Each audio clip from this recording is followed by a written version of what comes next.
রাসূল বলেন কেউ যদি রমজান মাসে মারা যায় তার কবরে আযাব মাফ। কেউ যদি জুম্মার দিন মারা যায় কিংবা জুম্মার রাত্রে মারা যায় তার কবর আযাব মাফ। কেউ যদি পেটের অসুখে মারা যায় তার কবর আযাব মাফ। রাসূল বলেন যদি তোমার জ্বর উঠে সগীরে গুনাহ মাফ। কেউ যদি ডায়রিয়া মারা যায় শহীদের সওয়াব। পানিতে ভেড়া মারা যায় শহীদের সওয়াব।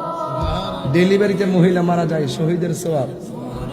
হায় হায় হায়, কত যে সুযোগ বান্দার জন্য আল্লাহ রেখে দিয়েছে, অভাব নাই সুযোগে। বান্দারে শুধু কেমনে গুছায় গাছায়া লাস্টে যখন দেখতেছে একটা দিক দিয়ে রেখে দিছে রোজাটা, তা আমি না আমি আল্লাহ নিজের হাতে দিব।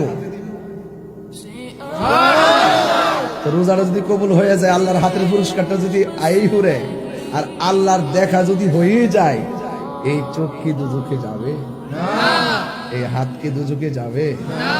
আল্লাহর দেওয়া আমল নামা নিয়ে কি দুজকে যায়? এটা রাখছে কেন? আল্লাহ বলছেন বান্দা হলো আমি আল্লাহর গোপন রহস্য।